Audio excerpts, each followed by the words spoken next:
आप अगर विपक्षी दलों की कवायद पर सवाल उठाते हैं तो आप लोगों की जो कोशिशें उस पर भी तो सवाल उठेगा ना। सुरेंद्र जी कुछ कहना चाह रहे हैं, जल्दी से सुरेंद्र जी अपना काउंटर, उसके बाद फिर बाकी मेहमानों का रुख करते हैं। हमें नहीं समझ में आ रहा है कि शलभ भाई इतना बोल रहे थे, काहे इतना परेशान हो रहे हैं शलभ भाई। आपको एक चीज जान लीजिए, आप ये बताइए जातीय जनगणना पे आपका रुख क्या है। वो तो कह रहे हैं ना ओम प्रकाश राजभर जी, ओम प्रकाश राजभर ने स्पष्ट कहा जातीय जनगणना के बगैर हम किसी के साथ नहीं। आप अपना रुख स्पष्ट कर दीजिए कि आप जातीय जनगणना के साथ हैं या नहीं है। और अगर आप जातीय जनगणना के साथ नहीं हैं तो क्यों ना ये माना जाए कि ओम प्रकाश आप डरे हुए हैं, सहमे हुए हैं, इसीलिए आपने इस मुद्दे को ओम प्रकाश राजभर जी से दबाव देकर के किनारे कर दिया है और उनको आप अपने ये आपको कैसे पता? सीबीआई या किसी भी मजबूरी, ठीक है, नहीं कोई किसी के साथ चला जाए तो वो दबाव और किसी मजबूरी के तहत ही। इतनी कह रहा हूँ, एक मिनट जातीय जनगणना का जो मुद्दा था वो 1 घंटे पहले तक, यानी अमित शाह से मिलने से 1 घंटे पहले तक ओम प्रकाश राजभर ने कहा कि जातीय जनगणना के बगैर कोई समझौता नहीं, हम तो जातीय जनगणना के हक में हैं और भारतीय जनता पार्टी जातीय जनगणना के विरोध में। ठीक है, अगर भारतीय जनता पार्टी ठीक है सुरेंद्र जी, ठीक है, फिर मैं आपके पास आऊंगी, दोबारा आपके पास आती हूँ मैं दोबारा से। शलभ जी जल्दी से अपनी बात रखिए। मेरे साथ यहाँ पर फिर एसपी उपाध्यक्ष संतोष पांडे जी भी जुड़ गए, उनका रुख करती हूँ। सुरेंद्र भाई, डरा हुआ कौन है? वो पूरा देश देख रहा है कि आज इस देश की सबसे पुरानी पार्टी जिसने इतने सारे प्रधानमंत्री दिया, आज एक तरह से जाके एक रीजनल पार्टी के आगे घुटने टेकती है, और वो भी उस पार्टी के आगे जिसने पानी पी पी के कांग्रेस के सारे नेताओं को बेईमान कहा, चोर कहा, भ्रष्टाचारी कहा, किसी को चारा चोर कहा, किसी को कहा कि इनको जेल में होना चाहिए, ये कैसे घूम रहे हैं। उस पार्टी के आगे जाकर एक अध्यादेश के मुद्दे पर घुटने टेक रही है कांग्रेस पार्टी।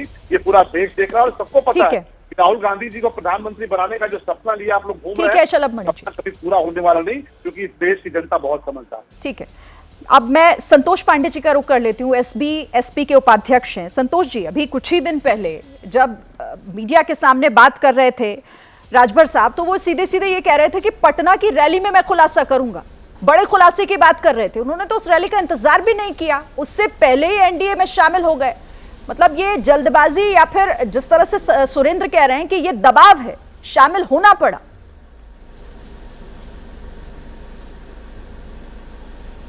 नहीं, ऐसी कोई बात नहीं है। पहले तो आप ये समझिए कि हमारे पार्टी के ऊपर किसी प्रकार का कोई दबाव किसी का नहीं रहा है, और न तो ईडी सीबीआई का डर रहा है, न किसी प्रकार का कोई दबाव है। मुद्दों के आधार पे जो हमारे मुद्दे हैं, जैसे सुरेंद्र जी ने कहा जातिगत जनगणना, ये हमारे मुद्दे ख़त्म नहीं है। ये मुद्दे हमारे हैं। जातिगत जनगणना की बात हम कर भी रहे हैं, बात भी किए हैं, लेकिन होता क्या है कि भाई बात होते ही कुछ तो होगा नहीं। हमने चर्चा किया है, 1 घंटे हमारे राष्ट्रीय अध्यक्ष जी की मुलाकात माननीय अमित शाह जी के साथ बैठक हुई है, तो बात हुई है, तो आश्वासन तो मिला होगा ना, किसी आधार पे ही तो किसी के साथ हाथ मिलाकर आगे बढ़ा जाता है ना। भाई कह तो रहा हूँ कि मैं वही कह रहा हूँ कि सकारात्मक चर्चा हुई है। तो सकारात्मक चर्चा माने क्या होता है कि जो हमारे मुद्दे हैं उस पर उन्होंने सहमत जताई है, और 18 तारीख को जो अभी एनडीए की बैठक होगी, उस बैठक के बाद उसमें भी नेताजी शामिल होंगे, और उसके बाद कुछ और इशू है जिस पे बैठ के वार्ता होगी। तो नहीं, ये तो जो कह रहे थे रूप में एक बात का जवाब दे दीजिएगा, फिर मैं दूसरे मेहमान के पास जाती हूँ। ये जो कह रहे थे कि पटना की रैली में हम खुलासा करेंगे, वो खुलासा क्या था, या फिर उसकी नौबत क्यों नहीं आई, वहां तक का इंतजार क्यों नहीं किया? ये तो बड़ी बात कह रहे थे ना, वो बड़ा दावा कर रहे थे। अब देखिए, अब देखिए स्थिति क्या है। नहीं, सही बात है आपने जो कहा कि पटना की रैली, सच्चाई देखिए ये है ना कि इधर जब से समाजवादी पार्टी के साथ हम लोगों ने अपना गठबंधन तोड़ा, तब से एक चर्चा पूरे मीडिया में थी कि ओम प्रकाश राजभर किधर, ओम प्रकाश राजभर जाएंगे किधर। जो भी हम लोग के सामने मीडिया के लोग आते थे तो एक ही प्रश्न होता था कि जाएंगे किधर।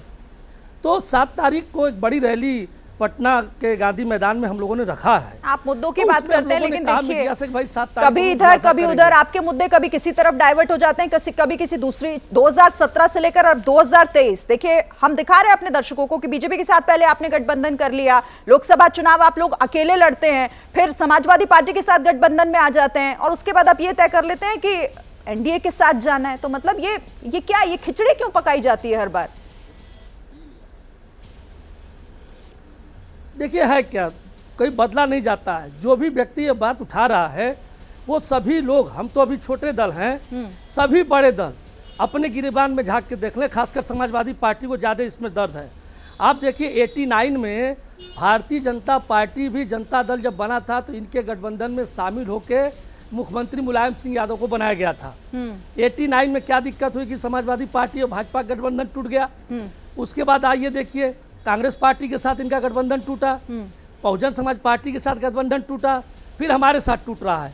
तब चूंकि छोटा दल है तो आप सब लोग जितना भी प्रहार करना हो हमारे दल पे कर सकते हैं, लेकिन मेरा कहना स्पष्ट है कि ये राजनीतिक आवश्यकता व्यवस्था भी होती है।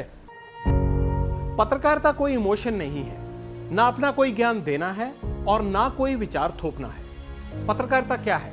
पत्रकारिता का मतलब है सही जानकारी इकट्ठा करना और तथ्य बताना। पत्रकारिता आज जितने महत्वपूर्ण दौर में है शायद पहले नहीं थी। इस दौर से निकलने के लिए सिर्फ सच दिखाने की जरूरत है, वो सच जो आपके हित को आगे रखे। इसलिए अब रात 9 बजे प्राइम टाइम नहीं होगा, ये आपका टाइम है। जगविंदर पटियाल के साथ देखिए पब्लिक इंटरेस्ट 17 जुलाई से सोमवार से शुक्रवार रात 9 बजे सिर्फ एबीपी न्यूज पर।